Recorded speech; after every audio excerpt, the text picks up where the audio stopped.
Allow the children it's okay. It's okay. Off your mic. It's okay. Off your mic. Like me. Chai! Now wow, people wey suppose talk truth to power don't off mic. And if we talk, now 500,000 they go sama us, call them hate speech. But fear not, Maiyegun don't come. Him go touchlight every corner, nooks and cranny of all these bad people where they spoil our country.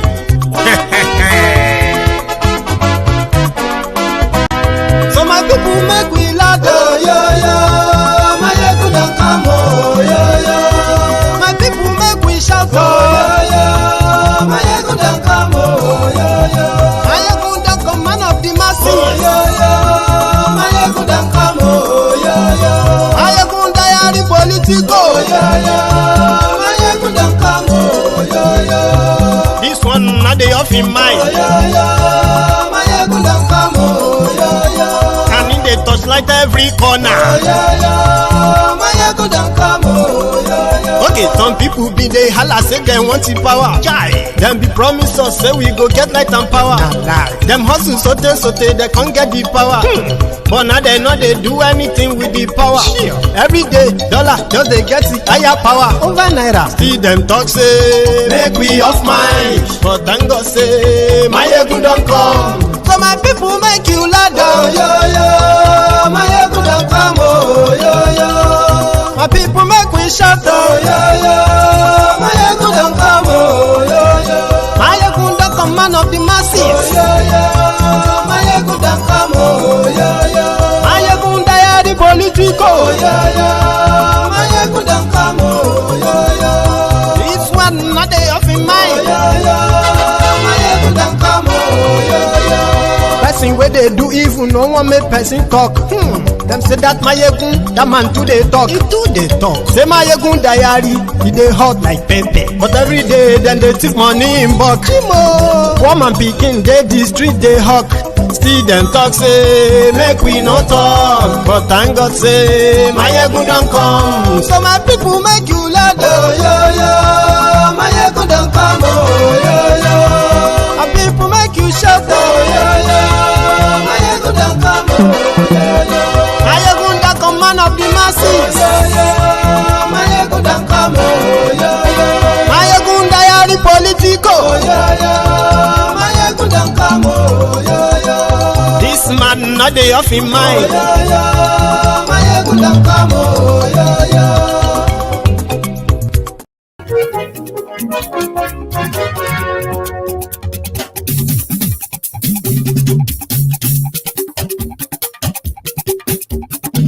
Maiyegun làwa mọ̀ la mọ̀. Hello there.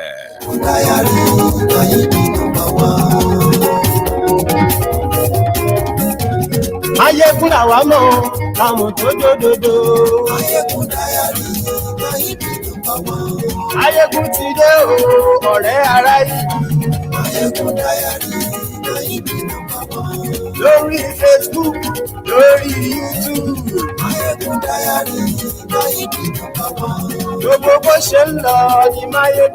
Good morning to you, good afternoon to you, and good evening to you from wherever you are watching from. It is Maiyegun live.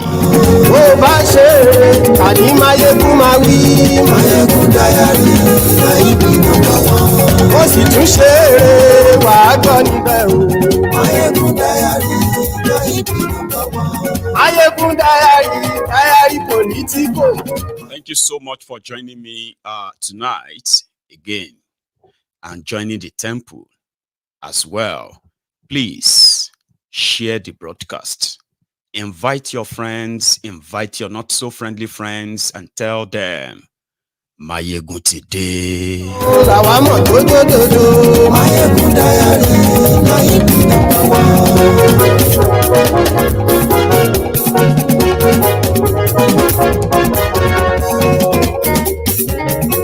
Ani esunraki. Maiyegun today. Maiyegun today. Ọ̀jẹ̀lú esunraki. Maiyegun today. Ani esunraki. lórí Facebook. In many countries all over the world, whistleblowers are mostly celebrated. In Nigeria, they have laws that also rewards whistleblowers. Under APC, whistleblowers are running for cover.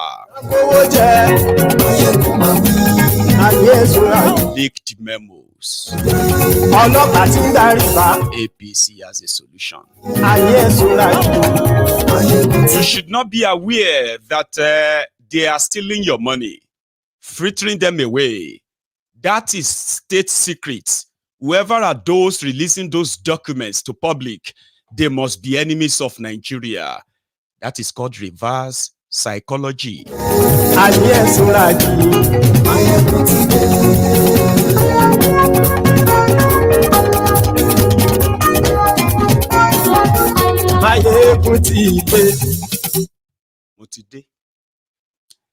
So good morning to you once again. Good afternoon to you and good evening to you from wherever you are watching from. It is Maiyegun, the GO of the Temple of Truth, live. And thank you if you have shared this broadcast, to invite others. And if you have also paid your offering, I bet you have also read the caption and the description, Abi. 2 days ago, a memo got leaked to the public. And in that memo, it was the approval of Tinubu for a 37 minimum wage review committee. I bet a lot of you probably have no idea there is a committee that is to review the minimum wage in Nigeria. Nigeria minimum wage is currently at 30,000 naira before tax. After tax, I know a lot of people are always saying 30,000, 30,000. Ask an average worker that is being paid that minimum wage. If the take home is 30,000, it is actually 22,000 after all deductibles. So, which with the current hyperinflation in the country, is pretty much like a slaving. Okay? So they want to review they are talking about reviewing the minimum wage. Nigeria is broke, bankrupt. However, the demented Koolu and the 48 thieves he assembled, who were supposed to kind of be working on how to get you out, they have been looting and looting recklessly as well, recklessly. So 2 days ago, one of their memos got leaked, just like the one for Better Edu and few others I'm going to tell you. The committee that will review the minimum wage of 30,000 naira for Nigerian workers, they submitted a proposal of how much money it will cost them to decide how much is kind of enough for Nigeria workers. So their first proposal came as 1.8 billion naira. But when it got to Koolu, he approved 1 billion naira for them. But as a takeoff grant, he now signed an immediate release of 500 million naira to 37 people so that they can decide how much is adequate, that Nigeria will not further bankrupt or lie or scam. Job for the boys. And the moment that got leaked, now, people started reacting.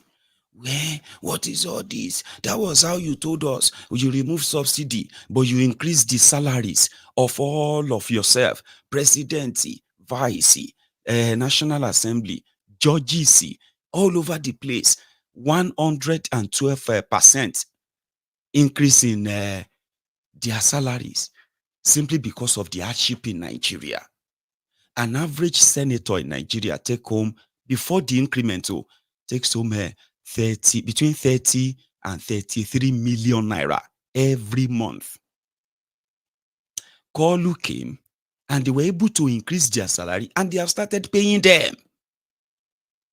He promised you 35,000 naira for 6 months. He paid you once and never paid again. So because Nigeria is broke, there's no money. But when it is for them, there is enough. When the no money, remove subsidy, removal of this or that, yeah, they were able to allocate over 400 billion naira to themselves. They wanted to renovate houses in Abuja and Lagos. They wanted to buy new cars for the wife of, that is Remi Werekwe. The assembly guys needed new cars, 160 million naira each. They were able to pay all of that. But when it came to your 8,000 naira, they were still trying to figure it out. But when it came to your minimum wage, they had to pay some guys, 37 people, 500 million naira cash, with the balance to be paid when there is money available any moment from now. 1 billion naira to decide how much is adequate for you. And this didn't go down well with Ezibida Bayo Nonuga. You see this guy on your screen is an old relic, foolish old man. He is a publisher of the PM News, an affiliate newspaper, an affiliate of The Nation, Tinubu's media conglomerate. There's nothing that this old man did not throw into Tinubu becoming president. Is the leader, the ringleader of those who championed the ethnic bigots, ethnic politics, divisive, religious politics that remains with Nigeria till today. But he's not done. He's the guy who said this must be the last time that the Igbos will challenge anybody that Tinubu nominates as governor in Lagos. Just to cap their ethnic bigoted politics. Old man, no. So he came out. I think I have a copy of it. Nonsense he actually said concerning the fact that instead of you remember that it's the same people working in their presidency that released that same memo that Better Edu requested for immediate transfer of 548 million naira. 578 million naira into a private account of an individual so that they can go and share the money to the people of Ekiti, Akwa Ibom, and one other state like that. That memo got leaked eventually to act like, he's a listening president. They suspended Better Edu Abi, but to Bayo Nonuga, this is the last one. Kilo Degon. Who are the people releasing memo? Who are the people releasing things to the public? And according to him, he said, what is worrisome? Listen, what is worrisome is how come a memo written by Secretary to the Government of the Federation to the President bearing the President's signature leaked out? It means that there are some filthy columnists within the government. It's not the first time a memo will leak. There was a memo leak when the president went to hunger. That's I was going to tell you that, but he mentioned it. The memo that Tinubu paid olosho and alcohol and drugs. This is not hotel fee, just money for, you know what I mean, like entertainment, because their hotels were booked separately. I'm coming to that. I'll finish this. I'll finish. It's not the first time a memo will leak. There was a memo leak when the president went to Hunger about a request for money to pay for his hotel bills. And you wonder where it is leaking from. There are so many moles. That's him who said, there are so many moles around who are probably doing the bidding of the opposition. They do not respect the civil service rule for handling official secrets. And it shows that the government should look inwards to probe how memos between officials are getting into the public space. Memos that are supposed to be secret are not supposed to be flying all over the place. Excuse me. Memos of how they are stealing, official stealing, looting, pardon, and so many others that they are getting away with.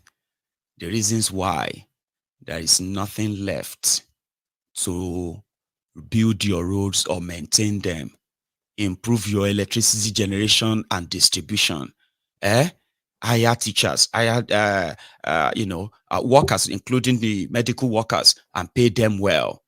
The reason why there is no money for all of that is because memos like this are flying every minute inside the asshole rock. They will tell you, we feel you, we understand you, we are working hard for you. But every day, memos like this are what are depleting your resources. And to them, they are supposed to be top secret. Tinubu went to Hunger, spent over $1 million. And he told you that they were going to the United Nations General Assembly to go and meet the CEOs of top American companies who were like a dragging ticket to meet with Tinubu. He packed all of their junkies to New York. They put them in the expensive hotels paid for by your taxes, right? I mean, with your taxes. Then in that same regard, one of the memos that they raised for that America trip, one of them was that money for entertainment. No be hotel, entertainment. Olosho, like, drugs, drinks, and all of that. It was even like listed that drinks, like, all of that. But they didn't write drugs there. But now, what you go use $412,000 do in 1 week? What you want chop in America? But that was what happened. And they came back empty-handed. Zero investor, zero investment, nothing. They went to India. Of course, the memo to India, we didn't see that one didn't leak. But of course, you will see them spend like what? Money in that same range as well. All of these are, if people wait there inside that place, there could be some people who are like, still have some feelings like, man, this country is gone. Oh. In fact, those people who are saying that Nigeria is gone, they actually don't even have the full details. Do you know that there are people inside those in that place that see things happening, right? That we look at people like us and they will be like, if people like this guy talking, if he should have access to the real information of what is going on, he will probably become mute, unable to talk again, or he will run mad, crazy. Do you know there are people like that? That as we say, Nigeria is finished, Nigeria is done, and this guy are still doing it. They are not giving up. Anything that will continue to bleed Nigeria is going to be their pastime. Do you know there are people inside that will be looking at us like, you don't even, in fact, you only probably know just 1% of what is going on, and you are talking. If you should know like 50% of what we know, there are people like that. But for the sake of the civil service rule and all of that stuff, majority of them who are mostly not clean too, right? But now, conscience now, everybody gets them. So in their way, they will just be like, More release this one. And to the people like Ononuga, this is making Tinubu look bad. Even though he's telling all of you, I understand. I know what you are feeling. The price of petrol has gone up. The Kineko has gone up. So all of these are not showing that he knows anything. He cares. Abi? Right. Now, there must be a scapegoat. Therefore, there must be a purge. A purge in the sense that they are going to begin to sack people soon. Oh. You know what I mean now? Because according to Bayo Ononuga, those employed into their presidency in Abuja by PDP, they are the suspects. So if you are a civil servant working in Abuja right now, in any ministry in Abuja, especially ministry where money they fly, you are a suspect, you. According to this guy. You know, I told you yesterday that they are going paranoia already. Yes, they are getting paranoid. The Ashiwaju is not Ashiwaju anymore. A lot of people are already in that state of buyer's remorse. You know, the 5 stages of grief. A lot of people are now at the stage of acceptance. They have passed the stage of denial. So right now, the stage of acceptance and the stage of anger at themselves. Majority of people you see today that are really angry, not even just those of you who never really wanted them. Majority of those who secretly really wanted them. And right now, the shege is smoking them out like a rat inside their holes. And they are currently, right? Baba, the anger they are feeling is not towards Tinubu, is towards themselves. Like, how did I even fall for this? How did I end up like this? So because of this, they are suspecting that, according to them, opposition may take advantage of that because they believe that it is not that you are hungry per se. It's because the OB is telling you that you are hungry. It's not that they are kidnapping you per se. It's just that people who don't like Tinubu are telling you to believe. Say you are complaining about kidnapping. Have they kidnapped you? How come you are now so okay, they have kidnapped your family? It's not that bad. It's only the people that don't like Tinubu. They are the ones that are making it look like it's bad. And they just want Tinubu to fail. The same way they fail already. They tell you, say some people want to make him fail. So if people wanted him to fail before, instead don't they do the job easily? Like you don't even have to do anything at all. He is already sabotaging. They are already saboteurs themselves. They are leeches who sucks blood. And they are not going to stop until they suck their host dead. Go and read about leeches. And then come and translate that to human leeches. These are leeches. They are not many. But you see the way they are strong. It's like putting a pipe, hose. It's not even hose, pipe into the bloodstream of their host. And they're like, just like every breath is a suck.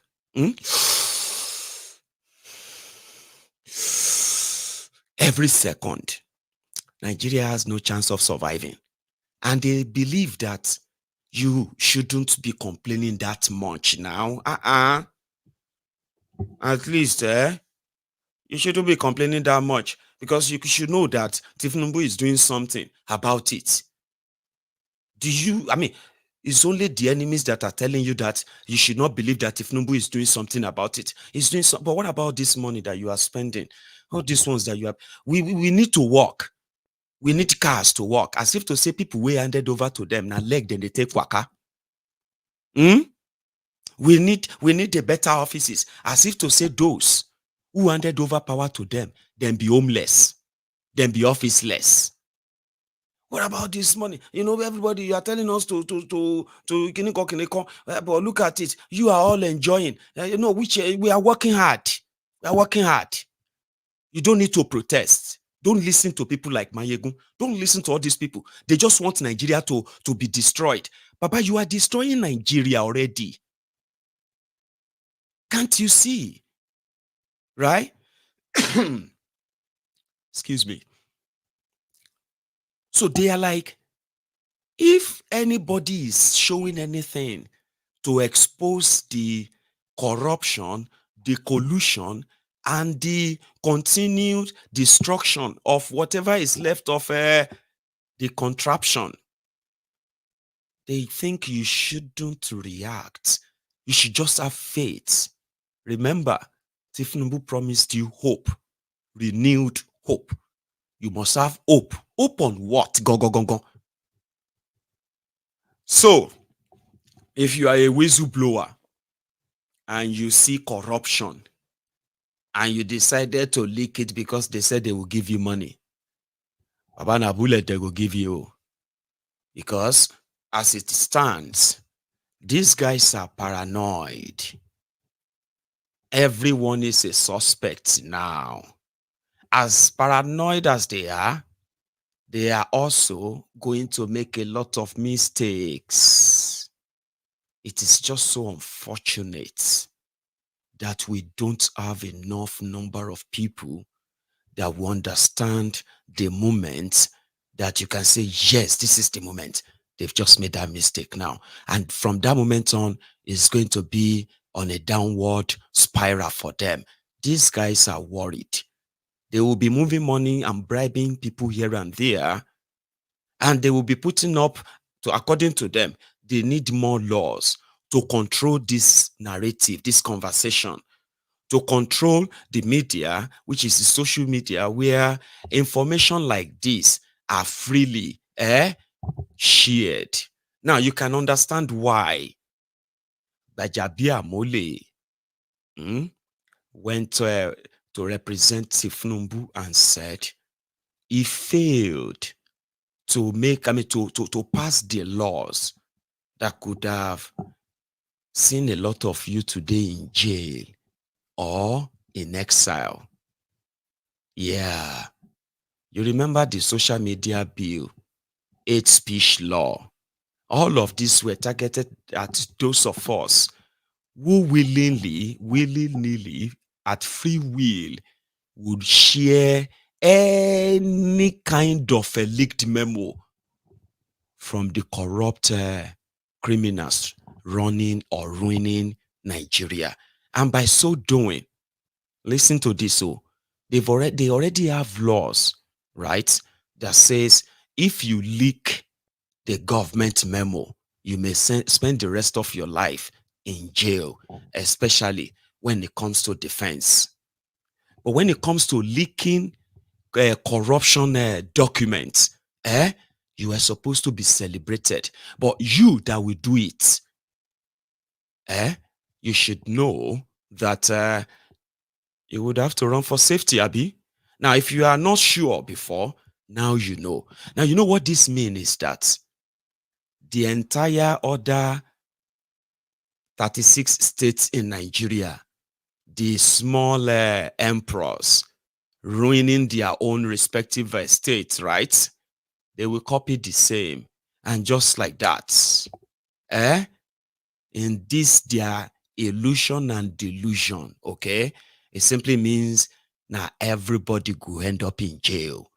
And maybe then, I actually do wish them pass those laws again, so that they can try to, because their own belief is that they just needed a law that can easily just jail you right now, so that you won't have a chance of streaming to millions of people the secrets of why Nigeria is not working, of why poverty is a thing, and why instead of reducing poverty, they have decided to be managing poverty.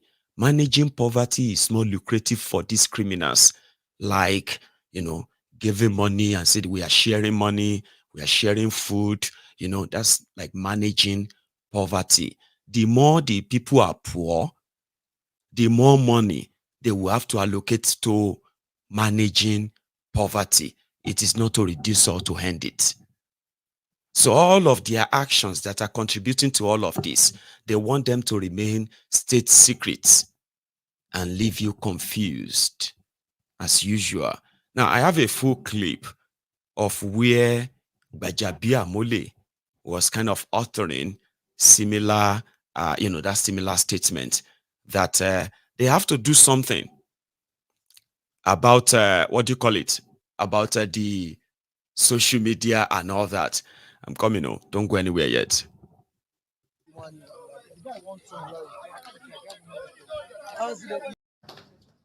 I don't want to sit here and reveal all my strategy. I am the first speaker among the three of us running. So they will spy on me. So you will have a limited answer here today. Another day you can bring me back. But that's part of what I do. I don't want to sit here and reveal all my strategy. I am the first speaker among the three of us running. So they will spy on me. So you will have a limited answer here today. Another day you can bring me back. But that's part of what I do. Empty barrel. Sorry about that. I just realized that, on the sequence of what's going to come one after the other, that particular clip is, in draft instead of being on the list. Apologies for that. Okay. So when it's finally up, I'm going to share it. Okay. So if you have that time, this is when Gbajabiamila was kind of, number one, regretting the fact that he couldn't pass those laws when he was a speaker. And when he was as well, there's this baggage and baggages of corruption, allegation against him, okay, running into billions of naira. He's gotten away with it. He's the chief of staff to Tinubu. Normally, chief of staff to the president is not somebody you see in public, okay? You barely hear from him or her. All right. But people said, Gbajabiamila, they needed this, number one, right? And he's also putting himself out there as the next governor after Sanwo-Iku. And some are saying that Seyi Tinubu is coming on. I think it's plausible to say Gbajabiamila is one of their front runners by all means, okay? Now, this is the guy, unelected guy, who was just an appointee in that position, feeling more like by design is the most powerful person in Nigeria right now, okay, by the virtue of what they have made his position to the law is unknown to law. Chief of staff to whatever it is completely unknown to law, just like for office of first lady, completely unknown to law. But don't ever look at it that way, because Nigeria is a lawless place, okay? Now, you see, this guy is the guy that every person that needed anything from Tinubu as president, are you with me? If they want to get it, they will have to pass through him. It doesn't matter how big you think you are. With Gbajabiamila, is like your de facto president. So most of the time, he was supposed to be behind the scene. Maybe like I said, the guy already enjoyed the publicity. So yeah, this was him talking about how they are planning to regulate the social media. Continued from yesterday. Listen. His Excellencies all present here today, the Royal Fathers, Baba Conde, ladies and gentlemen, permit me to stand on protocol as already established. It was actually very late last night. I think after the football game that Mr. President called and said that I had to represent him here today. And so I was able to scribble down a couple of things for this very, very epochal event. Perhaps, and I believe many of you here, unless of course you don't live in this geographical space, will well imagine that this is a topic of which I am absolutely very much interested. The menace of social media. Yes, indeed, it is a societal menace. For many of us, you will understand that once you hit that send button, the potential to reach millions of people all around the world poses great danger, not just to the society, but even unintended consequences to the individual who's at your receiving end, including security of life. The question that I normally ask is, who do you hold more responsible? The purveyor of the fake news, or the person who reads it and believes it? The jury is out on that. Who do you hold more responsible? I'm glad that listening to Toyosi earlier on today, she did mention the need for a regulatory framework. Perhaps that's a change in mindset. I remember as speaker, when I was speaker, I attempted to do this. The Ninth Assembly attempted, but we were resisted very vigorously by civil society. I guess the chickens have come home to roost, and I believe we're all on the same page now that social media is a menace and it must be regulated. Let me go straight to what I was able to scribble down, and once again say good afternoon. I am delighted to be here this morning on behalf of His Excellency President Bola Ahmed Tinubu, GCFR, who has asked that I represent him here this morning and extend his best wishes and fondest regards to the author, Babatunde Raji Fashola, Senior Advocate of Nigeria, to the publishers, and to all who have made this book and this gathering today possible. We're living through one of the most fraught periods in modern history. The world is changing all around us.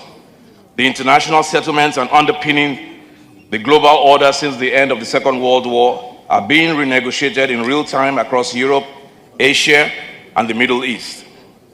Amidst this global turmoil, we are at home confronted by difficult policy choices and decisions that must be made to ensure our children's future and our country's prospects.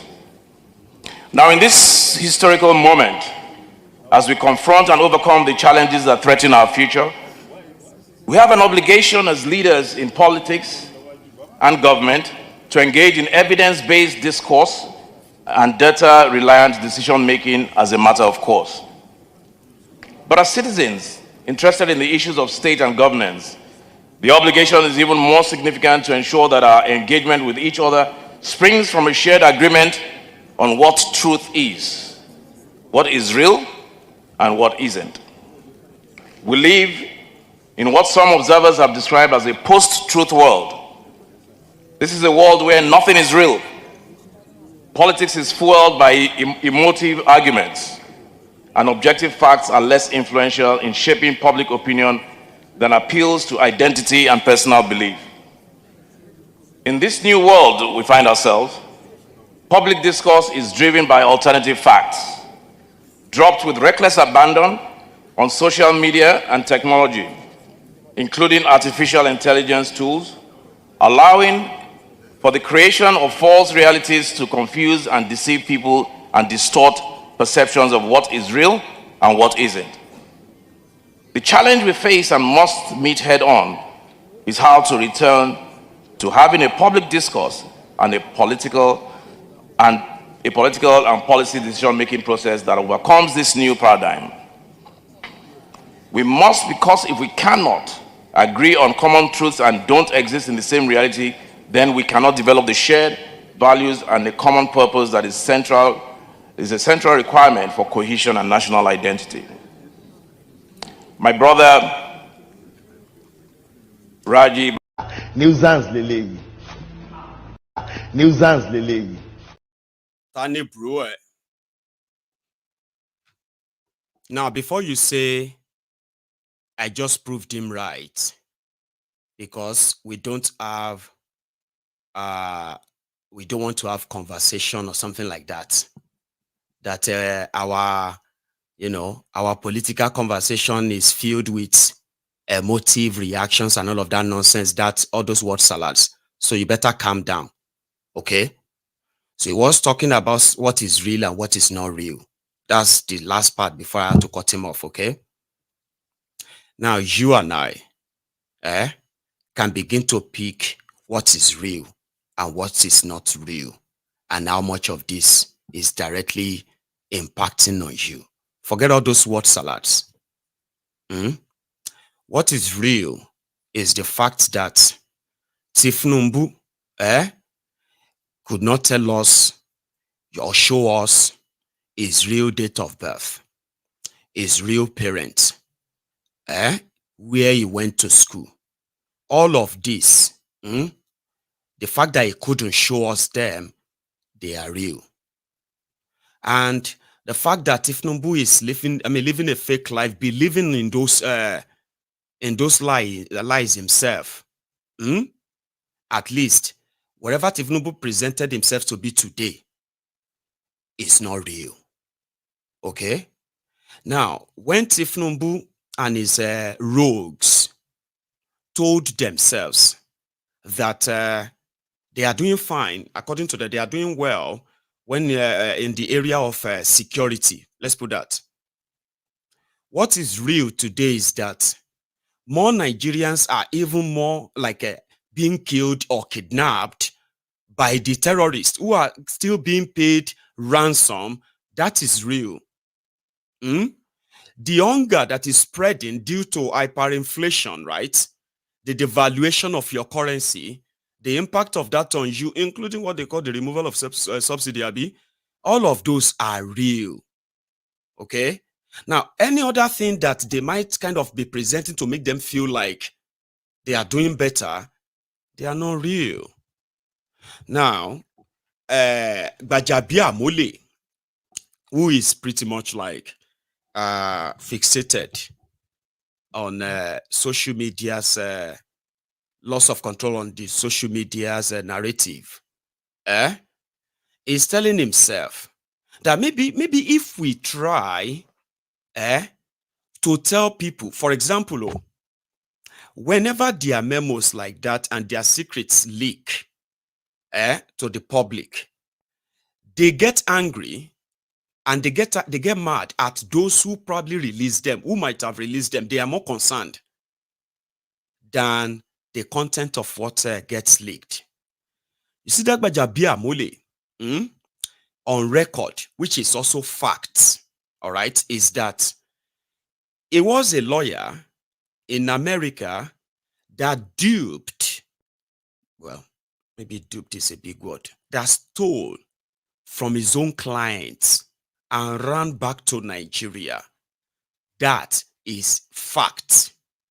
Okay?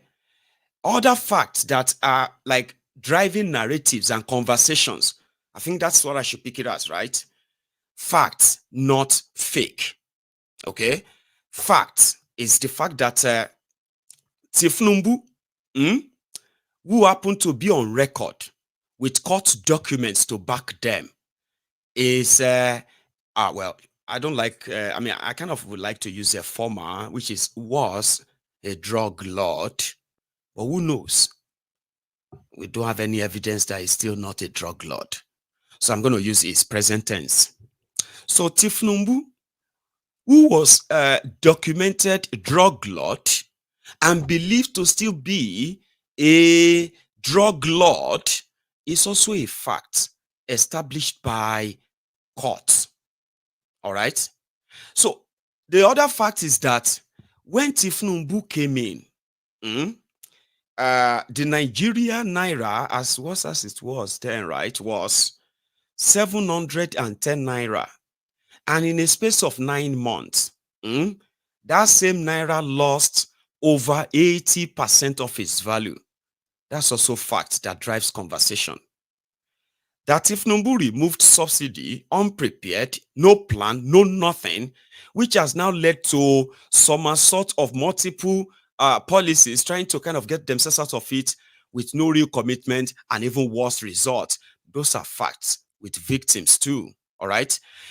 The only fake news or other fake news that you will probably relate with is that these guys are telling themselves, okay, that whatever you are feeling in Nigeria, the rest of the world is feeling the same thing. That is not true. And those are the kind of narratives that these rogues want to continue to drive and push. I'll show you something. One minister alone, just one single minister alone, the Minister of Interior, all right? And that is the Olubunmi Ojo guy, right? This guy alone is paying 48 individuals to be pushing propaganda on his behalf. All those stories about this passport this, passport that, no bribery, no queue, no kiniko. This guy alone. So when they mentioned him that it was his company was fingered among those who collected money from Beta Edu. You see, all these guys are Nigerians, so home and abroad, though. Some of them are abroad, some of them are in Nigeria. You see all of this, they are paid by Olubunmi Ojo to be propagating that, he's the best, he's the most hardworking. Tinubu must not let anybody sack him. Nigeria is looking good and all of that. Now, if one person has 48 vuvuzelas that he is paying from inside the zone office, imagine the numbers of vuvuzelas for Gbajabiamila, vuvuzelas for other 47 criminals. Even better Edu has vuvuzelas.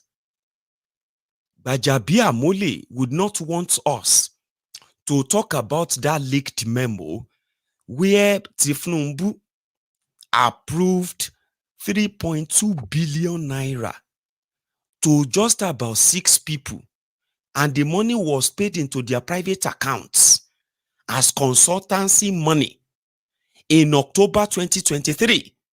Memos like that are not fake news. But they are angry that they are not officially released by them. So if they get out there and they get into the hands of people like me, I may not understand the damages I am going to cause to them. Baba, if I release the documents of their looting, let's be honest too. Since the time you don't see leaked documents, have you ever seen any riots or any revolution in any part of Nigeria? And they are saying because somebody in Koolu stole $2.1 billion. Have you ever seen that on record? But these guys are like, that's top secret. If you go and release the stealing documents, do you know the damages it will cause, Maiyegun? Okay, if you don't know the damages this will cause to the people, you are going to release their identity, their details for looting or for conspiring with terrorists, for sponsoring terrorism, collecting ransom. If I see documents like that, I will release them without a blink. Before I even call my lawyers, I will release them. Of course now, because most of them, when you see them, what thing you go do? Nigerians, what have you ever done? So that these guys are paranoid and they will use anything and everything to force that fear on everyone is so funny. Gbajabiamila will not want us to talk about all these lootings because his own office was the one who minuted on that memo that Tinubu should pay out 3.2 billion to 6 people. The following month, Olubumi Ojo, in November, Baba, they collected another 1 point something billion. The company linked to him, which you remember the whole saga around it, Abi, collected over 500 million naira from that money. And he said, no, I no longer control it. Okay. And you see these people, they are the ones who were telling you, hey, what is wrong? Is it because somebody is now a minister? Does that mean that that person cannot have his own business? Does that mean that his own business cannot take contract? These are the people who were sharing, who were promoting all of that all over social media. To the point that some of you, godly, you are like, it's true now. It's true now. They said the guy is working. I mean, the guy is working, is doing well. Though it's not, I don't like Tinubu, but the guy is working. These are the people who are putting all those nonsense in your brains. Nobody is working anything. You are just a pawn on their chess table. So Gbajabiamila was doing all those lyrical bedu, lyrical twerking, and then flexing because Fashola wrote a book. Fashola, publisher Fashola. Ìsàlẹ̀ Èkó Barack Obama, Àjàngbàdì Albert Einstein. Few days ago, there's this podcast. A little fraction, a few seconds of it, made its way to the social media and got people talking. What was that? Remember that before APC, Egbekegbe, Fashola was their poster boy, remember? If you see what Fashola did in Oshodi, he cleared all of that place. Traffic, everybody is now moving fine. All those agberos, all those cars parking everywhere. If you enter one way in Lagos last song, Baba, if they catch you, they will go do brain tests for you. See how Lagos is developing. See how Lagos is fine. See how Lagos is Fashola started that arrest. Fashola this, Fashola that. But Kosomi, because security, Titi Oda, the same story. Dilapidated infrastructures everywhere. Don't blame, don't suffocate yet. Okay, hang on. It was their poster boy. At a point, Fashola became the genius. Fashola is talking. You don't understand. When Fashola, all na Jones, last. At a point, Fashola became an expert in electricity generation and distribution. Fashola was somewhere and he told the entire audience, this whole thing is nonsense. The way me and you go talk. Say me and you. I mean, I was at my friend's today and we're talking about Nigeria. And at a point, right, just a little bit of digression here, okay? And my friend was like, I don't even understand why they can't just do this. So me and Ann they talk. So me too, we can't like, imagine, even if people didn't vote for you, even if you are illegitimate, like you still have that power, Abi. Like you want to change Nigeria, like, if you should start with security. Like, for example, you want to do agriculture, Abi. You need to grow food. People are hungry, Abi. All those areas that farmers have been chased away. You are going to call everybody and tell them, listen, guys, you, this is what I want to achieve. On the issue of food cultivation and production and all that, the next 2 years, people are going to hate us. They are going to say a lot of things. In fact, they are going to attack us. But you see, next 2 years, I want to, I wanted to get people back on the farm, okay?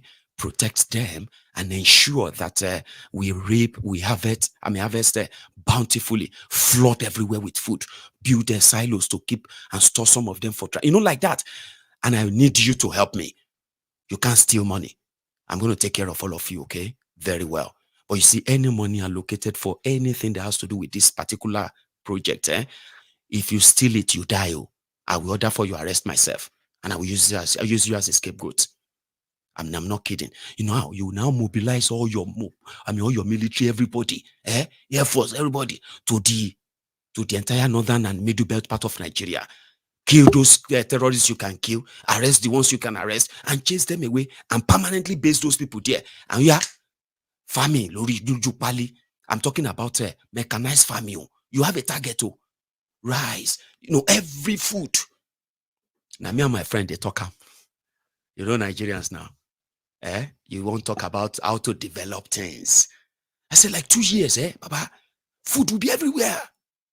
All this issue of if you want to import food, go and import.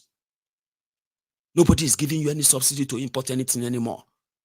Here you get open border, open everything.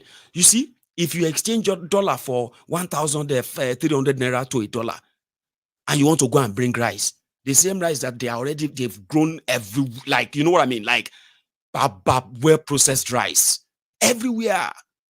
Millions of tons of metric tons of rice, grains here and there, like me and my paddy, they talk.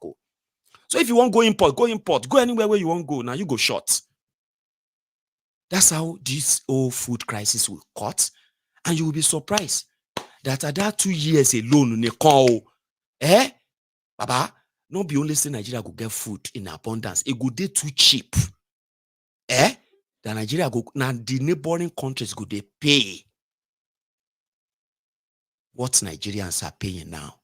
You know that kind of level. People will say, oh, more cheap. I mean, things are tough in Nigeria, but not like food. Food is, like it's like waste everywhere. Now other African countries, they pay. So you begin to export. You see that beautiful idea? Now like that it be for me and my pal. Sometimes they call them beer parlor idea. But they are beautiful ideas. But me, we no get access to power. So in 2014, somebody like Isaleko Barack Obama, Fashola, was telling the gullible ones that, what is there? We could have built electricity for Lagos. Lagos could have had 24 hours electricity. Lagos no get water to drink. Oh. But it was there. People when they listen to him then, they did not ask them, person who want generate electricity. Ordinary water, if he generates to give everybody. Now that one, but they didn't see it that way. It was the time every one of them was drinking the Kool-Aid of change. It was their poster boy. At that time, the president is the most powerful. To the point that when armed robbers robbed in Lagos, Fashola went on, what do you call it? Hang on, before I even get to that. Talking about electricity. Fashola was on a podium. He was telling educated, gullible ones then that, what is there in electricity? What is there? Electricity, lason. Ordinary electricity. If you put 1,000, I better pass my neighbor together. That is 1 megawatt. Do you know how many in Nigeria? How many generators in Nigeria? But it is because the people in charge of electricity in Nigeria, they were Bantueyos. People who have no idea of what they were doing. Their poster boy, Fashola, was an expert in the area of security, area of, it was like, area of security. In Lagos State alone, they have, at the time, they had about 17,000 policemen in Lagos State alone. So armed robbery incident took place in Lagos. This was late 2014, I believe, right? And it shook everyone. These armed robbers, when they finished robbing, I think they jumped on a speedboat on the bridge and they just sped off on the, that lagoon. And Fashola went on another podium. He was governor then. And he said, this is the problem of this country. This is why Jonathan must go. Can you believe it? Because Jonathan was coming to Lagos. Jonathan now directed that all of the 17,000 policemen in Lagos, they directed all of them to go and provide security for president. Abba. This was at the time. Oh, nobody saw it that way. They were just like, can you imagine? Can you imagine? But they suffered more when Bukwari became their president. This is just a flashback, just a flashback. In documentaries. But today is a very sad day, really. Because this afternoon, we lost 3 policemen in a robbery in Lekki. And it was the first of its type in a very long time. But I also know that perhaps what would have been, but it was sad to see all our security personnel, all our security vehicles deployed to protect one man. All the vehicles we bought for the police were stationed to receive the president in Lagos, while the citizens were left vulnerable. Those policemen have children, and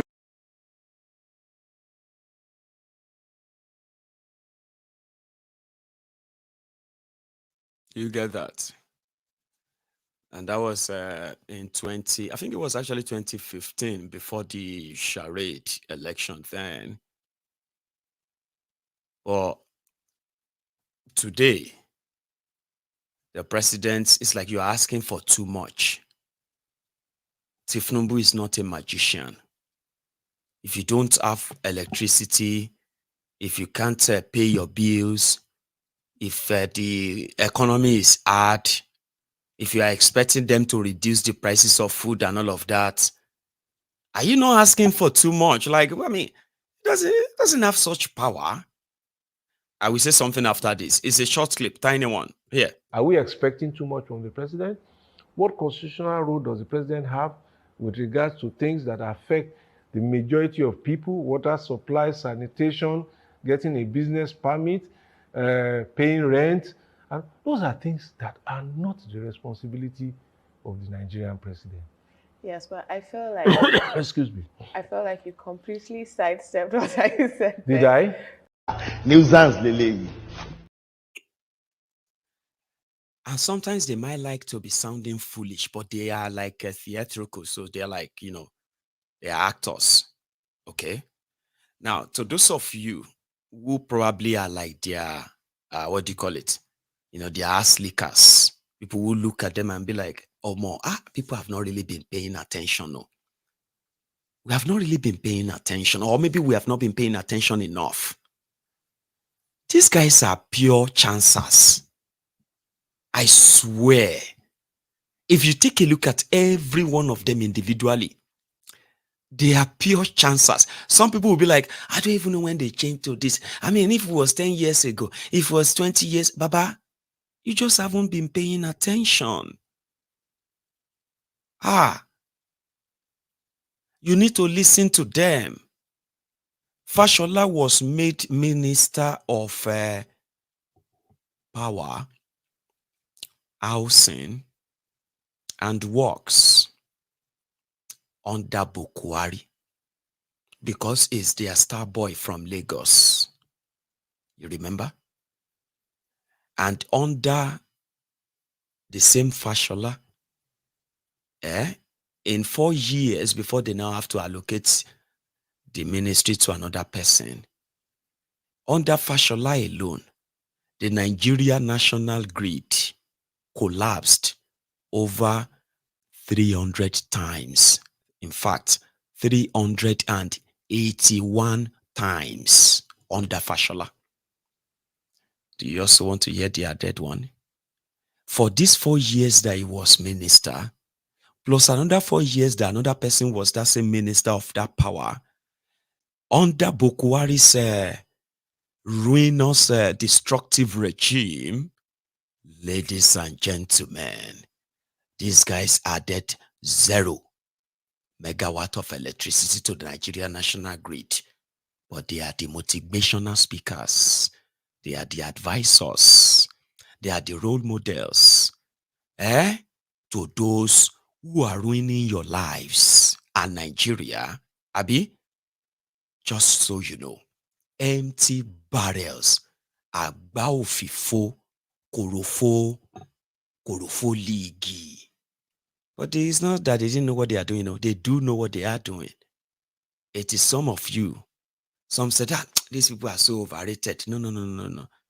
These are not overrated. You got deceived because they said what you wanted to hear. Yeah. Come on. Why can't we?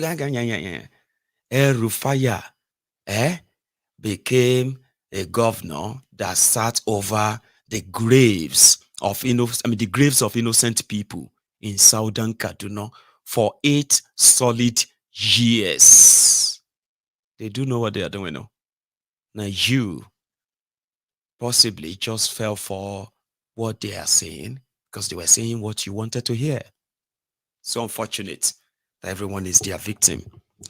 Now let me explain to you. When they tell you that the president is not responsible for your sanitation, it's not responsible for your rent, it's not responsible for your, cost of living, and you will see the educated wearies, the educated morons, they will say, it's true. Is it the president that's going to come and pay your house rent? So if you cannot afford to pay your house rent now, so it's because of the president, Abi? So if you cannot afford to send your children to school now, so it's because of the president. What don't you understand? Do you know that educated people are more dangerous than illiterate? Google it. Yes, in Nigeria, educated people, they are more dangerous than uneducated people. Because you see the mess you are in today, they were created by educated people. How this old wahala lasted this long, those who created these problems and those who have turned to explainer-in-chiefs for you, those ones who are explaining the policies of these criminals to you, educated ones, they are more dangerous. I'm serious. Because they are those who make you believe there is something substantial in their policies. So now let's go back to it. Shall our president go pay your rent? Of course not. But the policies of the government led by a president can make or mar your lives. When they say they are making monetary policies, listen to this. And in their monetary policies, your business have to pack up. A lot of you will have to lose your jobs. Your source of income, of funding your lifestyle, supporting your family, and every other thing that you do dream of as a working person, they would die before you. Those dreams would die before you. It doesn't have to touch you.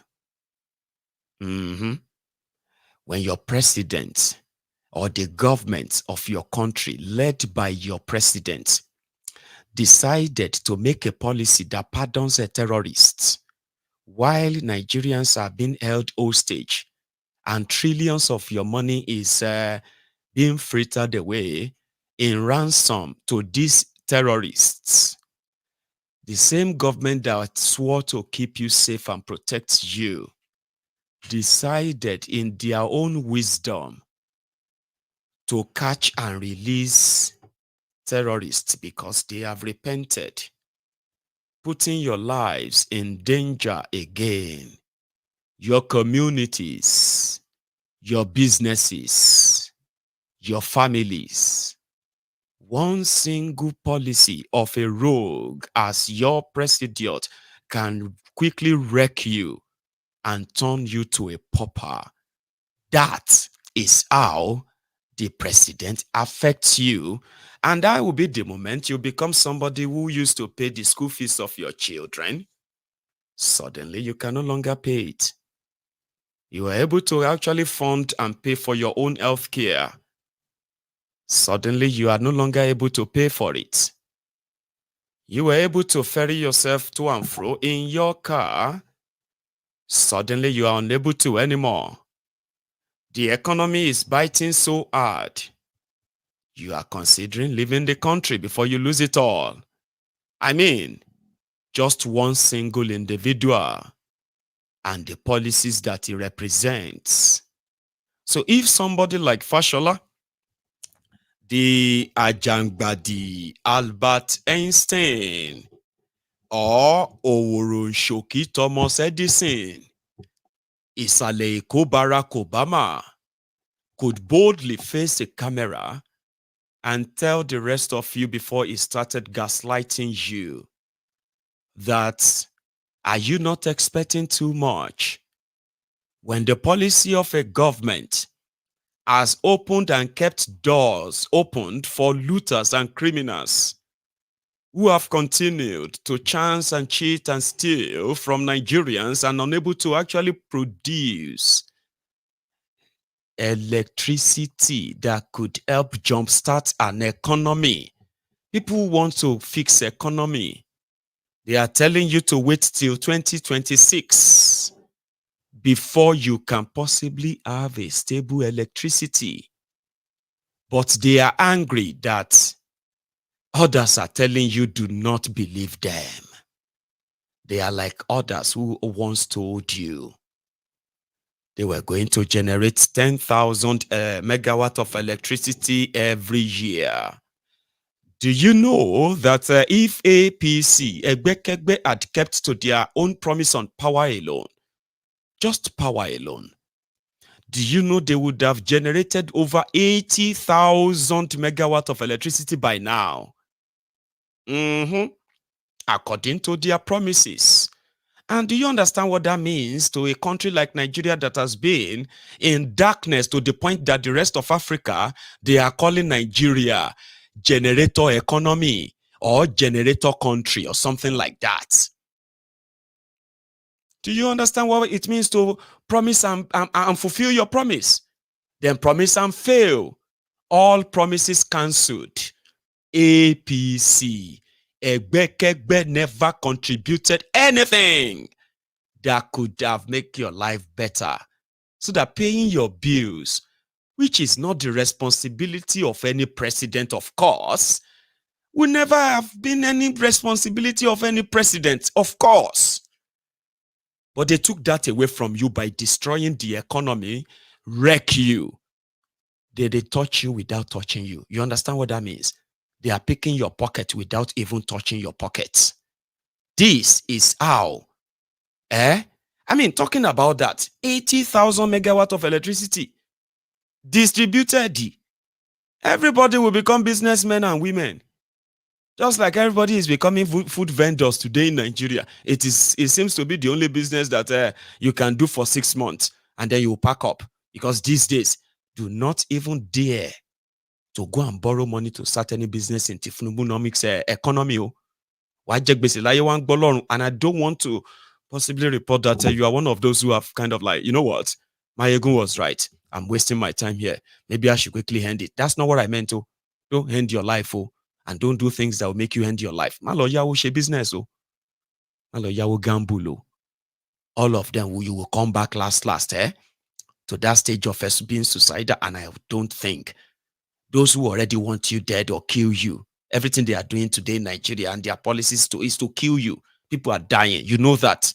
Don't help them by getting yourselves in more trouble or borrowing money to do any business right now. I'm just saying, people, I gave somebody money, and I think it was about May, more than 6 months ago now, Sha. This should be about 9 months. It was when Koolu was sworn in. So I managed to scrabble some money together and I gave to this individual because she told me, see, Uncle Maiyegun, the only business that anybody can do in this country to that would last is food business. I was like, yeah, it's always been like that because people go eat, people go chop. So I was like, anything you can do for me to help me and all of that. I was like, okay, we'll see how much is the bag of rice. And she told me it was 38,000 naira. I was like, okay, 38,000. So what about other things like, you know what I mean? Like, we shall put money together, money that will start with one bag of rice, one bag of a big bag of semo, big bag of this or that. Shall go do that. So business was fine for the first month. And then, you know, it was also the time they removed subsidy, okay? And things started changing and all of that. I didn't expect this lady to come back and tell me that, Uncle Maiyegun, I'm sorry. I just want to tell you that, you know, thank you so much for everything you did and all of that. But just so you know, I don't want you to be disappointed in me. I just want you to know that we have decided to eat the rest of the bag of rice, sir. Kilo mean, why would you eat the rest of the bag of rice? You've just been like 3 months into it. Is that the same bag of rice or another one? It was like the last few weeks, I've only been able to buy half bag. But since we realized that the way things are going, even us where they sell food, we will likely not be able to eat from the food. So, and I don't want you to be disappointed in me, okay? The business has failed. So, and I will never ask you for anything again. Thank you, sir. I was like, what are you talking about? Person where they sell pure water. That one was, that was. I mean, I give people like I do give people support too. My only two way, because it's pretty much like an experimentation for me. If I was in Nigeria, these people will say I do blood. I mean, what do you call it? I do money ritual. That any money where I give them to do business, they succeed, and it's not me. You need to pay attention to what you are doing because when you can no longer afford to buy your supply, so how can you serve your customers? If you go to market and you can no longer buy fish, you can no longer buy meat, and you can no longer afford this or that again, and when you manage to even try and get some of them, your customers can no longer afford to buy and eat belly full anymore. Some of them are beginning to avoid you. So last, what would you do? You know, go eat the rest, or you won't make it waste. You go cook again, may nobody buy, and then you go waste. So if I was in Nigeria, they would think I did money ritual because now me, they give them blood money. We not allow their business to succeed. A lot of people have helped people, you know, and you have joined them to say it was probably blood money. Everyone that man gave money to, they never succeeded. I gave money to somebody in October. They wanted to start selling pure water. And you know, in Nigeria, when I was growing up, they said, even if you do any business, you know, succeed, go they sell pure water. Person where they sell water, no they short. The long story short, this January, that one finally I just saw that on Facebook. Ileri Oluwaloma share. You know, the end of Guinea is not the end of man. Kilo happen. I saw your post on Facebook. End of business is not the end of man. End of Guinea is not the end of life. Kilo happen. Better dream, bigger me 2024. The end of business is not the end of life. Kilo she business, she pure water money. About 2 bag 500 naira now. And as it be, it could be like say we they beg people to buy pure water. Say, back moment okay short now. Person where they sell water, no they short now. Now water now, natural resources. I know Maiyegun, but Nigeria is more than that. Maiyegun, it can't be like everything. Just be like. So the bottom line of what I am saying, or why I am saying all of this to you, is that the policies, the actions, the decisions of one man and his team of incompetent rogues can turn your life upside down. But before Bokuwari, people will get jobs that they print shirts, that they share shirts, they shout change. People will get job. Different offices, so all over Nigeria, they were shouting change. They were making different things. People will get job. They drag person will be jobless man. Bokuari, Baba, out of all of the military personnel in Nigeria, Baba, people were Bokuari's mates when they mentioned their names. For example, now if you want to mention Obasanjo's name, you say Oba Olusegun Obankparo, GCFR, because he was, president. GCFR, MFR, DMR, TTP, ONM, GSM, MTN, DTB, all those titles, Baba na from military examinations, I swear. The same way a lot of you know about quota system in Nigeria, where a cutoff mark for you to jump cutoff mark for you from southern Nigeria, we start from 200, 250. And in that same, inside that same Nigeria, the cutoff mark for them in northern Nigeria are 2 or 3. And at the same university they go. They do them in military too. Bokwari failed all examinations.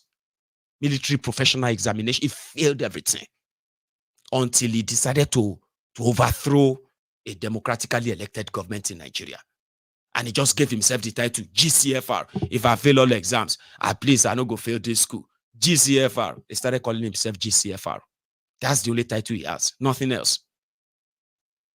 That person will be say, when they release him from prison, when Babangida released him in 1980 or so, 30 months, no? In 1987.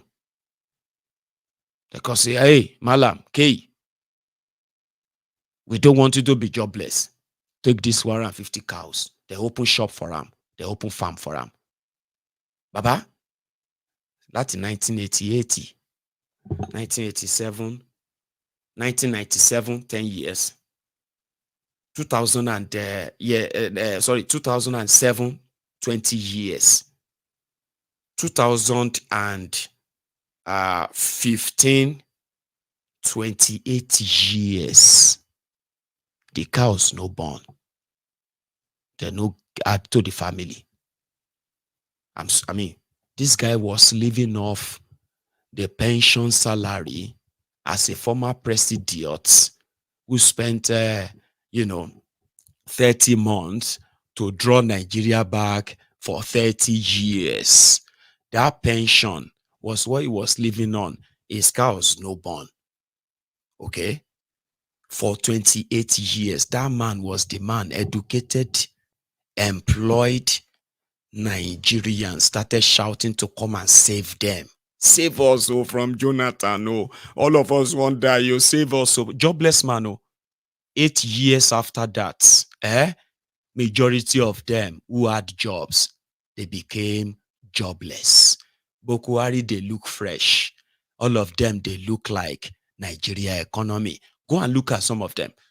There was this poster, there was this cartoon, right? Where one Nigerian went to the bank, okay? And he wanted to make a withdrawal from his bank account. So when the cashier was looking at the account details, he was looking at him, was like, are you sure you are the one in this? Are you the owner of this account? I was like, yes, I am. I'm sorry, you look so different. You look older than this image. I don't know if you remember that cartoon. And the guy was like, see, my sister, let's just say change happened to me. Please give me the last 700 naira in that account and let us close the account. A lot of them jackpot, they ran away and they never looked back up till now. You get that? So this was also the time this Isaleko Barack Obama was minister there. 8 years after that, majority of them agreed that Nigeria has been drawn back at like 100 years or even more. And that's him now telling you today that you are expecting too much from president. Maybe you are, maybe you are not. A big placard in Israel.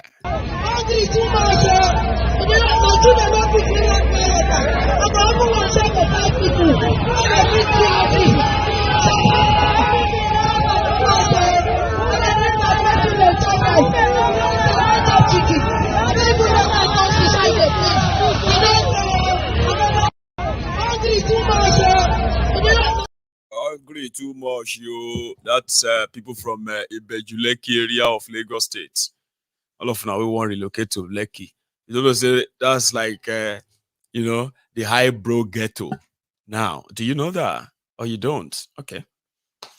So that I don't, it doesn't look like I'm dissing those of you who are from Lekki. See, guys, going forward, this report is a sad one, okay? I mean, last week, we reported about this, passenger buses that was attacked around Kogi. They were traveling from, I think, Enugu to Abuja, and they were passing through Kogi. And that was when the terrorists stopped them and they kidnapped them. Another one has happened just yesterday. These guys were traveling from Lagos. From what we heard in the GEO bus, they were traveling to the eastern part of Nigeria. The moment they cross upward, their bus got attacked. The driver got killed right there, and the rest of the passengers were taken straight into the bush, and a little girl was left behind. I'll show you. This happened yesterday. Okay, and I'll keep it direct. The guy won turn. Maybe they come for Lagos. I don't know where they come from. No, they come for Lagos. All of us eat for that place now. Okay, Papure. Yeah. All of us eat there.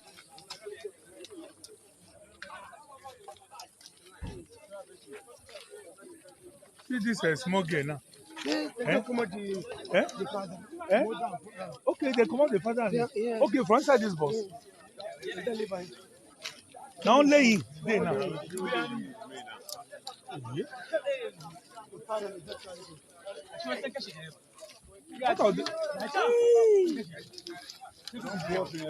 Ah!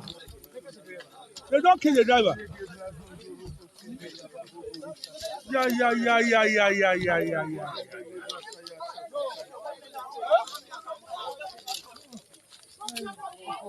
If again, they are abandoned.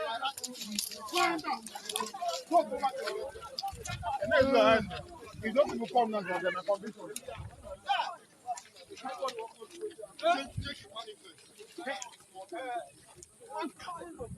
My concern is this small girl first. Yes.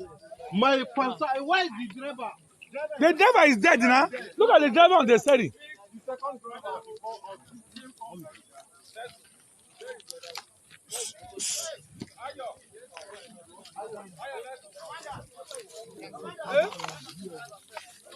And the driver with that.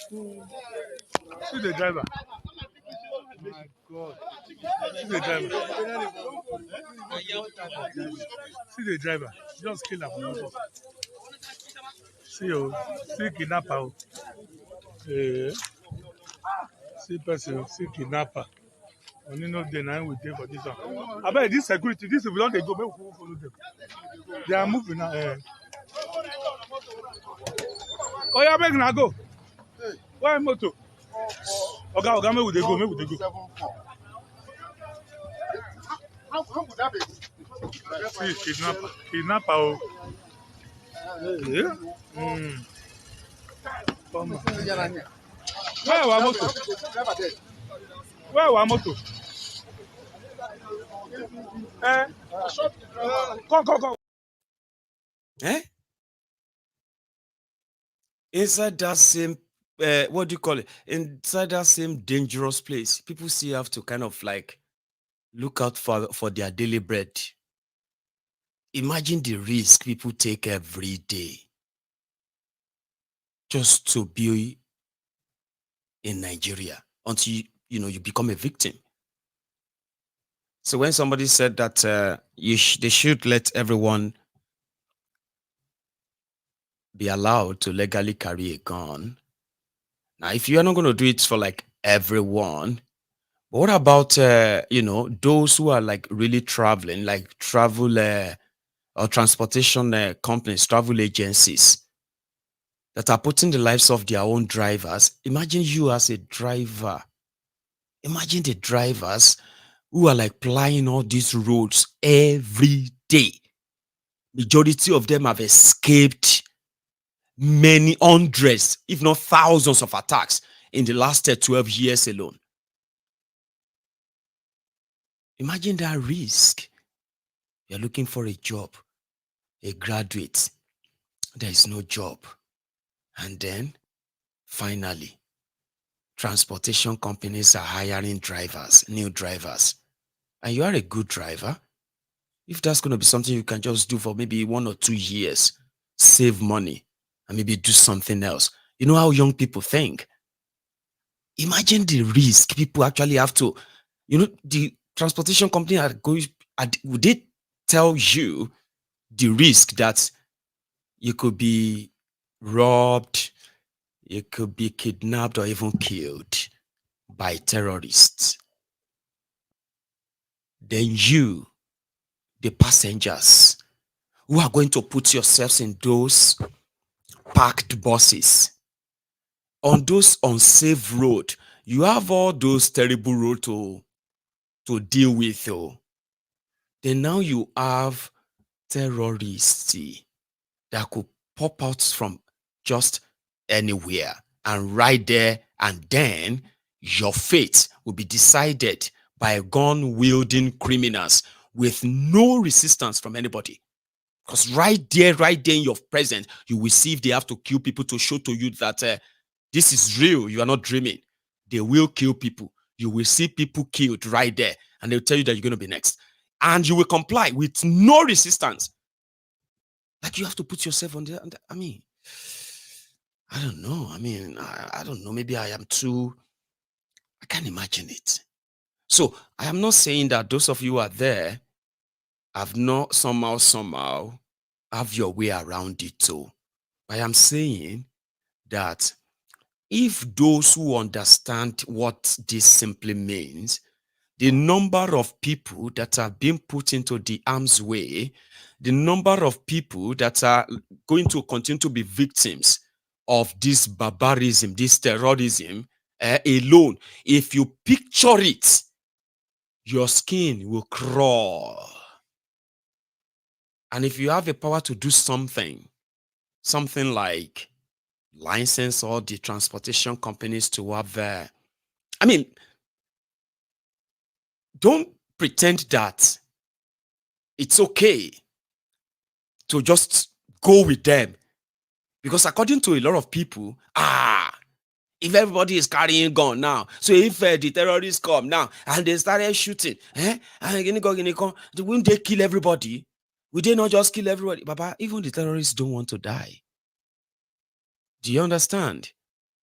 License the transportation companies in form of fighting security, grant them these interest-free loans for them to, this is me, if I happen to be one of those who have the power to actually do something that shows that people's lives are being protected while other things are also being done. If I happen to be somebody around there, if Nami and my party they talk now, this is what I would do. Because just think about the numbers of people that are plying Nigeria roads every day, that the terrorists only just have to come out, wait for a few minutes and strike, and then they are done for the day. And the rest of you can continue traveling. Here you get, no wala again. Then until the following day, then they will come out again, wait for a few minutes, grab some people, and they go back. And the rest of you can keep going. Imagine the number of lives that are at risk if you put numbers, statistics, the one we'll be saying as statistics, we will shop. Statistics on the table that government should work with. This is what I would do. Grant all these transportation companies an interest-free loan for them to what do you call it? To get themselves right. Let me put it that way. Like to first take out all of this their unsafe buses, whether not luxurious or those big coach, right? Or they are just like passenger buses, or that one like smaller ones.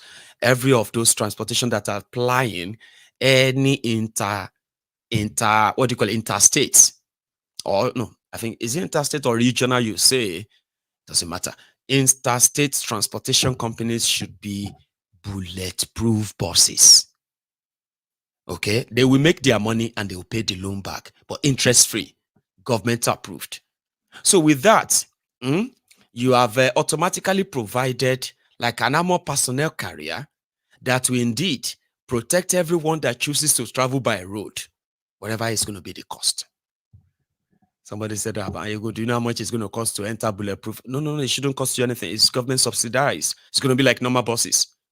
Then inside those buses, wherever they are, wherever they get demobilized, where this, after shooting, and they can't get into anyone, into those vans, right? And they get demobilized where they can't move anymore. You see, inside that same van, they should be allowed to carry arms, and well-trained, armed handlers should be traveling with every bus. All this cost on the transportation company. So by so doing, you probably would have cut down the ability to keep kidnapping Nigerians, like say them be gisoro or eworos, antelopes in the forest, like game, as they are currently, as everything is currently, is, right? Okay. So that would be what I would do. All right. But unfortunately, we can give all these ideas. It's not because they don't know what to do.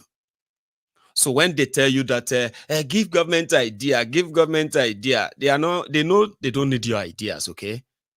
Whoever is saying that to you on social media is trying to shut you up and say, why don't you just, instead of doing all of this, why don't you just advise them, as if to say, Tinubu will sit down in front of television, and this Gbajabiamila and the rest of them, all your governors, they will sit in front of TV with their biros and pens, their pens and papers, and they'll be writing all down your ideas.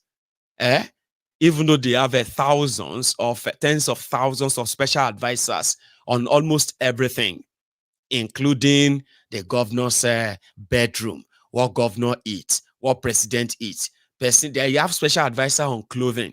So they have a special advisor on almost everything.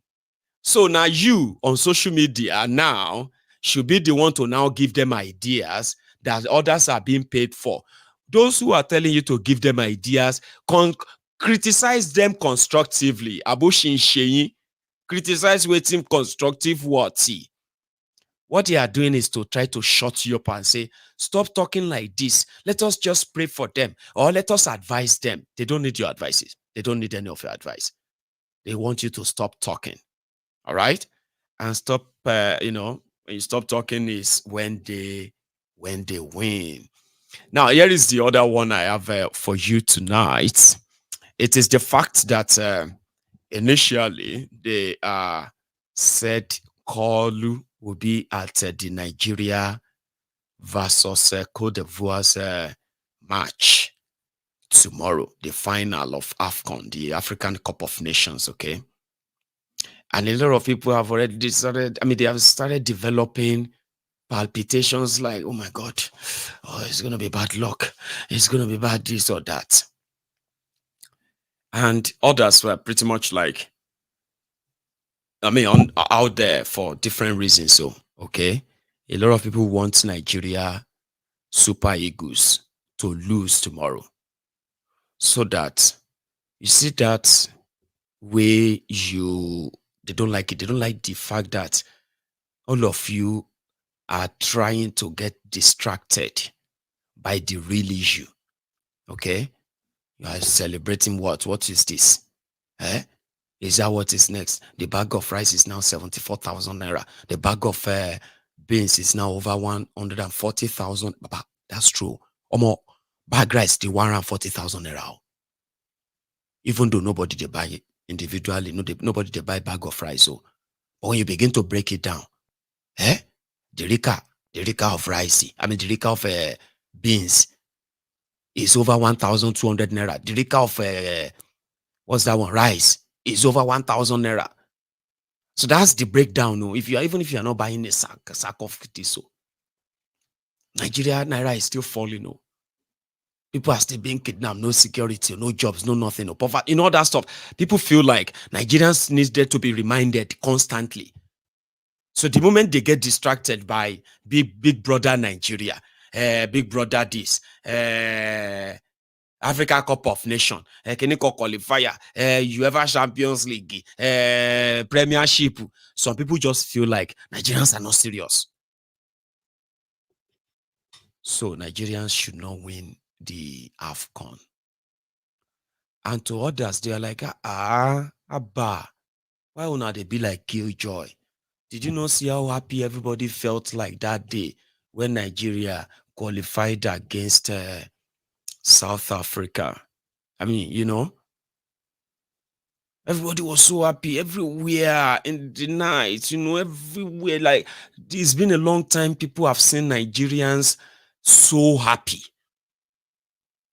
I mean, the other day we were talking about the frustration is so huge now that people are just mostly always angry. You enter public bus, and then you're like, this sitting row is for 4 people. And then you tell somebody to shift so that you can sit as the 4th person. Voila will start. Sometimes, if you greet somebody on the road, Baba, good morning, sir. Benny, stop. Which one are you? Why are you greeting me like something big? You said good morning. I said good morning. Which one is all the? Sorry, sir. I just thought that I just wanted to be, kind of nice to you and all that. I don't want you to be nice to me. See, this country is a place where, what is funny? You know what I mean? So sometimes small thing that some people will say and tell you that more things are like, and you start laughing, and they will just become angry. Everyone is angry. Everywhere is angry. Husband, they kill wife because of 15 naira. Wife, they kill husband because of 200 naira. Feeding money, this money. A lot is happening. People are just like, So to others, they're like, Baba, let them have one joy. There's nothing. Don't be like a killjoy. Like when you saw them dancing happy and all that, were you sad? Or you know something? Now all of you now, you are right. Okay. I support the fact that if something will make everyone at least happy, okay, enough. I'm talking about genuine happiness now, not fake one. No.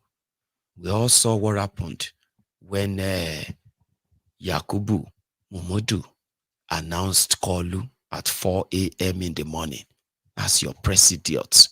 Even those who supported Koolu, they couldn't come out to celebrate that Koolu has been declared winner after 6 days at 4 a.m. in the morning when 90% of them were sleeping.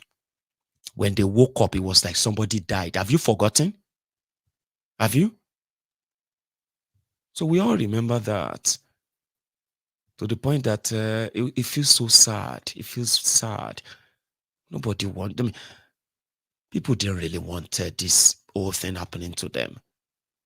But for a moment, they were able to, we saw that. So if that can possibly help some people to live longer than what the Shege has already ascribed to them, I don't think it's bad. I think they deserve it. Okay? There is politics around everything now. I agree. But without politics, we won't even be here. You know that. Well, here is my own view. Okay? Because some people felt like Super Eagles should lose tomorrow.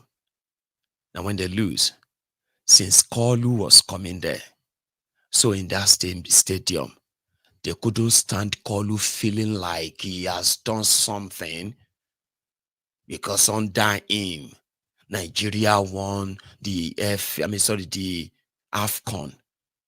So that would be something they will begin to now use to tell people that, shall we not tell you, good things are going to be coming to Nigeria now. Nigeria just one nation. So they can't stand that propaganda because they know that there are people who are going to believe them in that state of happiness.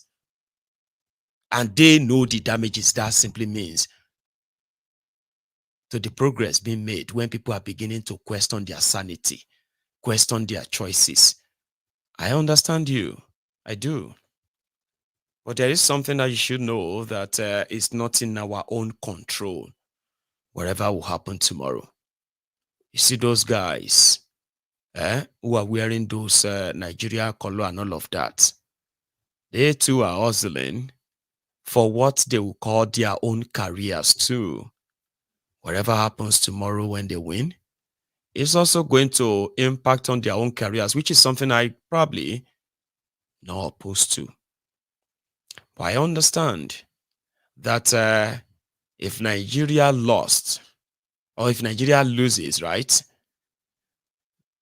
and the Nigerians that are already enraged, the ones that are already telling APC, Egbekegbe to stay away, Tinubu stay away, don't bring your bad luck, don't bring your illegitimacy here and there and all that. While the APC, Egbekegbe are pushing back, don't be like that. All of you should be like super egos. You should love Nigeria. You should be reading I Play to Nigeria, I Play to Nigeria and all of that. Why all of these are going on? Others believe that if Nigeria loses, with all of this hardship in place, they could probably take their rage and anger on them. And somehow, I think they advised Koolu to stay away. Baba, stay away. If those boys go lose tomorrow, riot will start from stadium.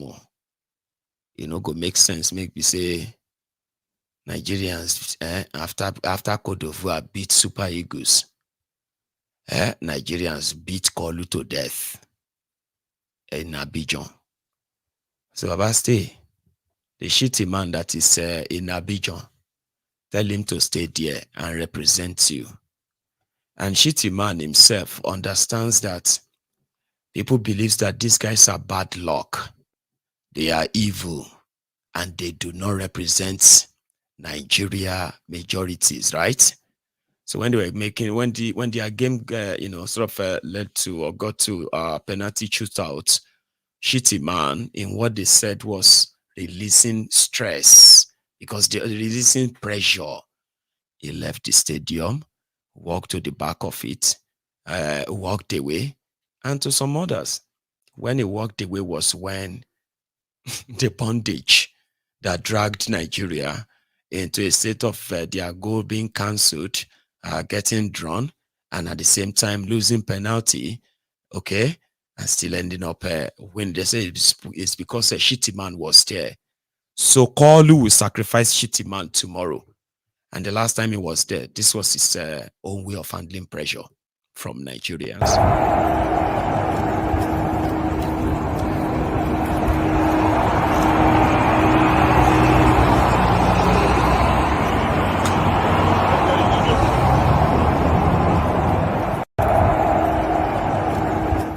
Yeah, the back of the stadium or stadia. So tomorrow, initially, they expected the Koolu to return, to be in Cote d'Ivoire in Abidjan, and he has been advised to stay away. So, whatever rage or hunger you would have, or the prayer that you might have, they have a shitty man around, so he will be the one to take the cup to Tinubu, and then you will see Tinubu also raise the cup. I hope the camera will show the hand properly. You know that one that. And we don't want the cup that, I'm just saying, I'm talking in the sense that even though when Nigeria does win that, right, you probably will see people still in state of celebration, maybe for like a week. People will still be around dancing, jubilating, celebrating Abi for a week. Because there's, currently in Abuja, APC, Egbekegbe's youth leader, has bought cow. That they have already, I think they're going to kill the cow tomorrow if Nigeria wins. and majority of the APC, Egbe, have been given money too, here and there, to make sure that they fet you and give you food and all that to marry. So there could be street parties. If, but when everybody finish eating the cows, when you finish drinking the drinks, the dance and all of that, when everybody wakes up, if it takes a week, I mean, you deserve it. I'm just saying, this is me now, okay?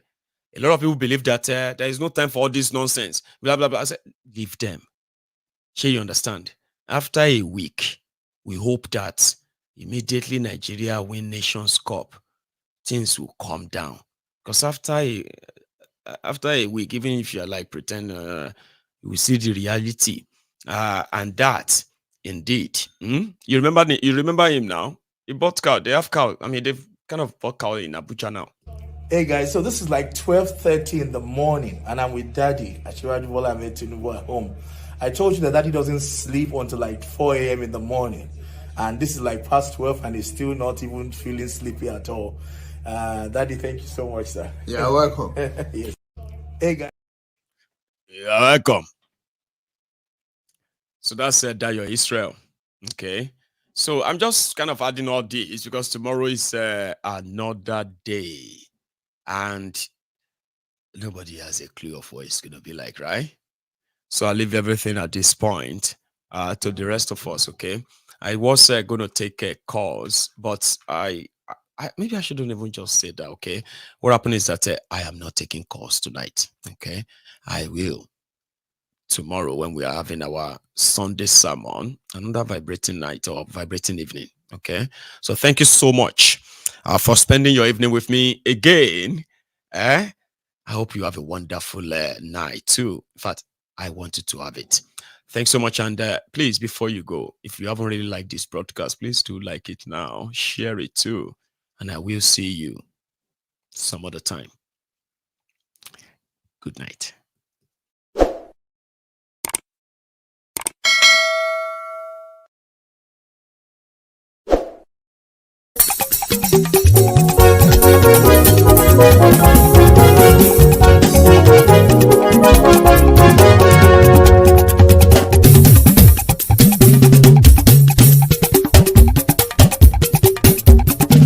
Maiyegun làwa mọ̀ làmọ̀ tó dòdòdò. Maiyegun Diary, Maiyegun number one. Maiyegun làwa mọ̀ làmọ̀ tó dòdòdò. Maiyegun Diary, Maiyegun number one. Maiyegun ti dé o, ọ̀rẹ́ ará ìlú. Maiyegun Diary, Maiyegun number one. Lórí Facebook, lórí YouTube. Maiyegun Diary, Maiyegun number one. Gbogbo bó ṣe ń lọ ni Maiyegun já wa sí. Maiyegun Diary, Maiyegun number one. Àṣírí ọ̀jẹ̀lú kì í bò níbẹ̀ o. Maiyegun Diary, Maiyegun number one. Bó bá ṣe eré àní Maiyegun máa wí. Maiyegun Diary, Maiyegun number one. Ó sì tún ṣe eré wàá gbọ́ níbẹ̀ o. Maiyegun Diary, Maiyegun number one.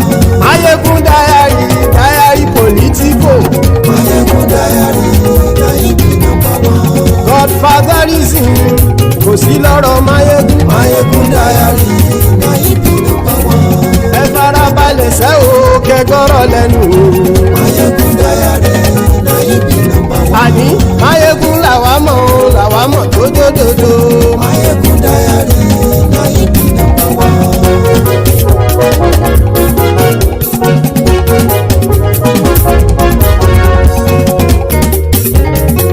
Àní ẹ̀sùn ràkì. Maiyegun ti dé. Maiyegun ti dé. Ọ̀jẹ̀lú ẹ̀sùn ràkì. Maiyegun ti dé. Àní ẹ̀sùn ràkì. Maiyegun ti dé. Lórí Facebook. Maiyegun ti dé. Àní ẹ̀sùn ràkì. Maiyegun ti dé. Lórí YouTube. Maiyegun ti dé.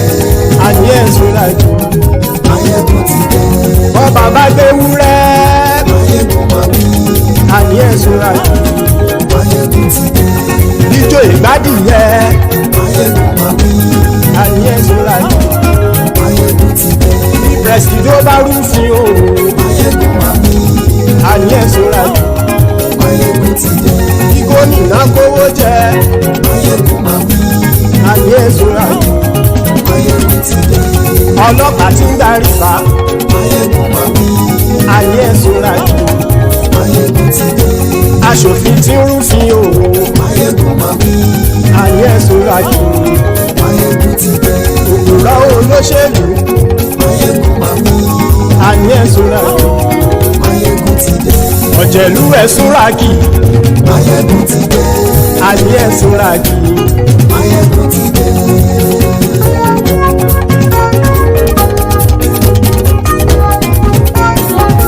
Maiyegun ti dé. gbogbo ọ̀jẹ̀lú ẹ̀sùn ra kì.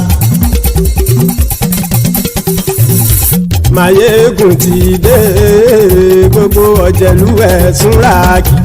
ṣùgbọ́n ní bá ti ṣe èyí tó yẹ kí wọ́n ṣe ọmọ bá dèrò ní fi wọ́n níran o. Maiyegun ti dé. gbogbo ọ̀jẹ̀lú ẹ̀sùn ra kì. Maiyegun ti dé. gbogbo ọ̀jẹ̀lú ẹ̀sùn ra kì. ṣùgbọ́n ní bá ti ṣe èyí tó yẹ kí wọ́n ṣe ọmọ bá dèrò ní fi wọ́n níran. wọ́n fowó bẹ́ẹ̀ o. Maiyegun ó sọ pé wọ́n ò bẹ́ẹ̀. wọ́n fowó bẹ́ẹ̀. Maiyegun ó sọ pé wọ́n ò bẹ́ẹ̀. oníkan ṣáàtì ṣe èyí tó yẹ kí wọ́n ṣe fáwọn ará ìlú tó gbé wọn débẹ̀ o. Maiyegun ti dé. gbogbo ọ̀jẹ̀lú ẹ̀sùn ra kì. Maiyegun ti dé. gbogbo ọ̀jẹ̀lú ẹ̀sùn ra kì. ṣùgbọ́n ní bá ti ṣe yìí tó yẹ kí wọ́n ṣe ọmọ bá dẹ́rọ̀ ò ní fi wọ́n níran. kì máa yí ṣeré ọ̀rọ̀ yìí kì í ṣẹ̀fẹ̀. kì máa yí ṣeré ọ̀rọ̀ yìí kì í ṣẹ̀fẹ̀. ẹni bá ti lè lẹ́bọ̀ lẹ́rù o ọmọ bá dèrò kàṣà ìtú wọn síta. Maiyegun ti dé. gbogbo ọ̀jẹ̀lú ẹ̀sùn ra kì. Maiyegun ti dé. gbogbo ọ̀jẹ̀lú ẹ̀sùn ra kì. ṣùgbọ́n ní bá ti ṣe yìí tó yẹ kí wọ́n ṣe ọmọ bá dẹ́rọ̀ ò ní fi wọ́n níran. tẹnitẹni ọmọ Maiyegun ọ̀rẹ́ ara ìlú mọ̀mọ́ ni mo fọlọ́hún ṣọ́ ẹ̀ bá kìlẹ́bù. lóòótọ́ olódodo ìlú ọ̀tá ìlú mọ̀mọ́ ni ìwọ ṣá máa ń ṣọ́ra kò sì mọ́ bẹ̀rù. bọ́tà ń lérí bóníṣègùn lé káwọn mọ̀mọ́ fi ṣera wọn ni ó ti dẹrùn tí wọn ò gbọ́dọ̀ sì mọ́ bẹ̀. èèpo ọ̀gọ̀lọ́mọ bá dérò tàjẹ́ ò gbọ́dọ̀ jẹ́ ó ti dọba lórí àbínú ẹni kò sì mọ́ bùyà. àìsíwọ́lu ní ẹnìkẹ́ ìgbódì ẹyin lábàrá o ó kó ẹni tó bá dán o àkàmù. Maiyegun ti dé. gbogbo ọ̀jẹ̀lú ẹ̀sùn ra kì. Maiyegun ti dé. gbogbo ọ̀jẹ̀lú ẹ̀sùn ra kì o. ẹ̀yin bá ti ṣe yìí tó yẹ kí wọ́n ṣe ọmọ bá dèrò òní fi wọ́n níran o. Maiyegun ti dé. gbogbo ọ̀jẹ̀lú ẹ̀sùn ra kì. Maiyegun ti dé. gbogbo ọ̀jẹ̀lú ẹ̀sùn ra kì.